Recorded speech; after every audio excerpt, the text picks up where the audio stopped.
நேர்களே, இன்றைய வாஸ்து பகுதியில் வடக்கு திசையில் படுக்கும் அறையின் தோஷமும் நன்மையும் பாருங்கள். ஃபஸ்ட்டு வடக்கு திசைக்கு அதிபதி பகவான் குரு.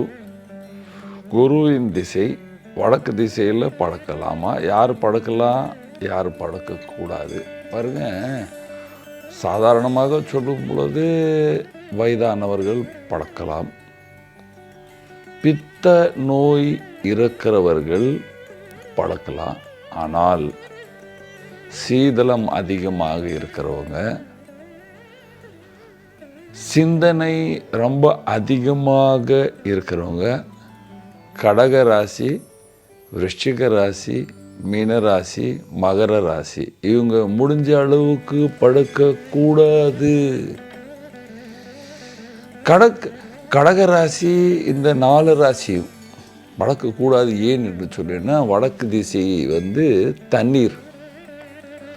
தண்ணீர் திசையில் இந்த ராசிக்காரர்கள் அங்கே படுக்கும் பொழுது இவர்களுக்கு தூக்கம் சரியாக வராது. சீதளம் அதிகமாக இருக்கும், வயிற்று சம்பந்தமான நோய்கள் அதிகமாக இருக்கும், சிந்தனை அதிகமாக செய்வார்கள். அதே நேரத்தில் படுக்கிற பசங்க, அது ஆணாக இருந்தாலும் சரி பெண்ணாக இருந்தாலும் சரி, வடக்கு திசையில் படுக்கலாம். வடக்கு திசை அப்படின்னு சொன்ன உடனே வடமேற்கும் வடக்கு தான், வடகிழக்கும் வடக்கு தான். ஆனால் நம்ம இப்போ சொல்கிறது வடக்கு மத்திய பகுதி. வடக்கு மத்திய பகுதி பூர்ண தண்ணீர். அங்கே படுக்கிறவங்க ரொம்ப உஷாராக இருக்கணும். அதாவது வீட்டுடைய பெரிய மகன் அந்த இடத்தில் படுக்கக்கூடாதுயா. பெரிய மகன் அந்த இடத்தில் படுக்கும் பொழுது அவர்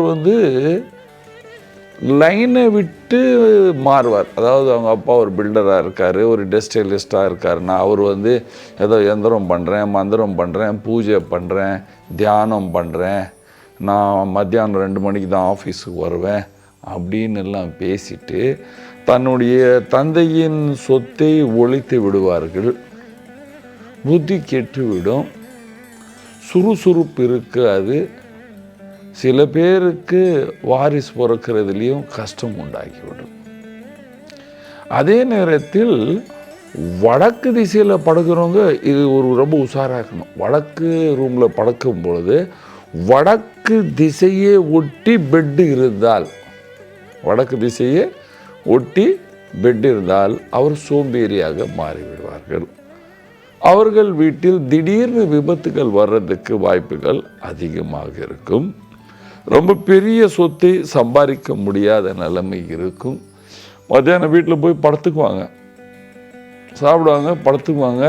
சில பேர் போதைக்கு அடிமையாக ஆகிடுவாங்க. வடக்கு செவுறு ஒட்டி வடக்கு மத்திய பகுதியில் படுத்தார்.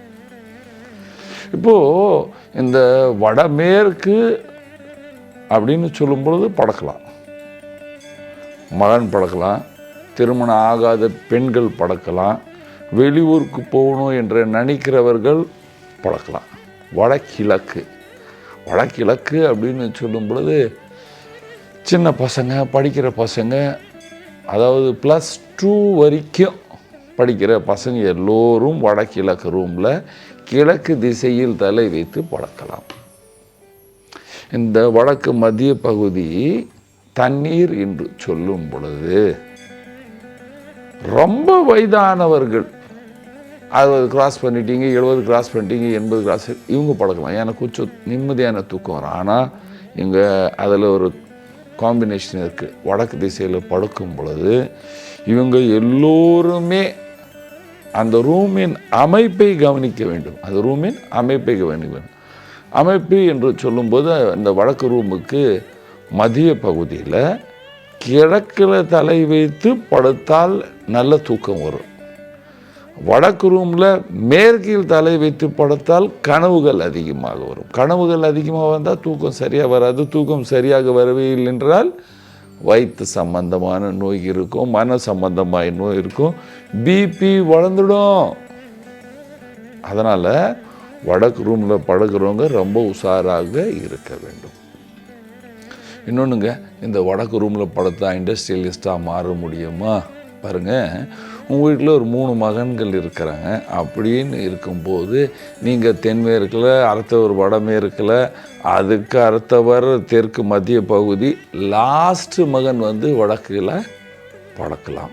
கண்டிப்பாக படுக்கலாம். ஆனால் அந்த செட்டிங் பர்ஃபெக்டாக இருக்கணும். தெற்கில் தலை இருக்கணும், வடக்கில் கால் இருக்கணும். கலர் ஆஃப் த ரூம், இது தாங்க ரொம்ப பெரிய விஷயம். இந்த வடக்கு ரூமில் படுக்கிறவங்க இன்றைக்கி நான் போட்ட மாதிரி கலர் யூஸ் பண்ணக்கூடாது. Pink, red, peach colour, dark brown colour இதெல்லாம் யூஸ் பண்ணக்கூடாது. சண்டை ஆகிவிடும், மந்தம் தட்டிவிடும், வியாபாரத்தில் நஷ்டம் வரும், பல பிரச்சனைகளை சந்திக்க வேண்டிய நிலைமை இருக்கும். அதனால் வடக்கு ரூமில் படுக்கிறவங்க ரெட் கலரை யூஸ் பண்ணக்கூடாது. என்ன கலரை யூஸ் பண்ணால் நல்லாயிருக்கும், பேர் புகழ் வரும்? Light blue colour, sky blue colour அப்படின்வோம்.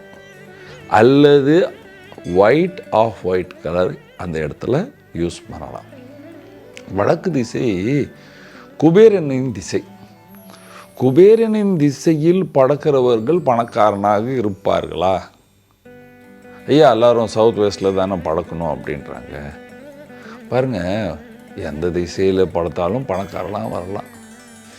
அந்த ரூமில் படுக்கிற திசை சரியாக இருக்கணும், அந்த ரூமுடைய கலர் சரியாக இருக்க வேண்டும். அதனால் வடக்கு திசையில் நீங்கள் தெற்கில் காலை வச்சு படுத்தா பிரச்சனை அதிகமாக இருக்கும். தெற்கில் கால் வச்சு படுத்தா பிரச்சனை அதிகமாக இருக்கும். தெற்கில் தலை வச்சு வடக்கில் கால் வச்சு படுத்தா பணம் வரும், மன நிம்மதி இருக்கும். அதாவது உற்சாகமாக நாங்கள் போகலாம் அப்படின்னு இருக்கும். வடக்கு திசை கம்பீரமான திசை. வடக்கு திசையில் படுக்கிறவங்க சில நேரம் செட்டிங் சரியாக இருக்குது, அவருக்கு அந்த ரூம் கரெக்டாக இருக்குன்னா தேவையில்லாத பேச்சை பேச மாட்டார், உண்மையாக நடந்துக்குவார், தெய்வ நம்பிக்கை உள்ள மனிதராக இருப்பார். அதாவது மருமகளாக இருந்தாலும் தெய்வ நம்பிக்கை உள்ள மருமகளாக இருக்கும், தெய்வ பூஜை செய்யும், பெரியவங்களை மதிக்கிறவங்களாகவும் இருப்பாங்க. ஆனால் வடக்கு திசையில் இளைய மகன் படுக்கக்கூடாது, ஃபஸ்ட்டு சன் படுக்கக்கூடாது. ஏனென்றால் எனர்ஜி ட்ரெயின் ஆகும். வடக்கு திசை நல்ல திசை, யாருனாலும் படுக்கலாம். ஆனால் படுக்கிறதுக்கு முன்னே ரூமுடைய செட்டிங் சரியாக இருக்கணும், கலர் சரியாக இருந்தால் வடக்கு திசை உங்களுக்கு சுபமே செய்யும், கெடுக்காது. நன்றி, வணக்கம்.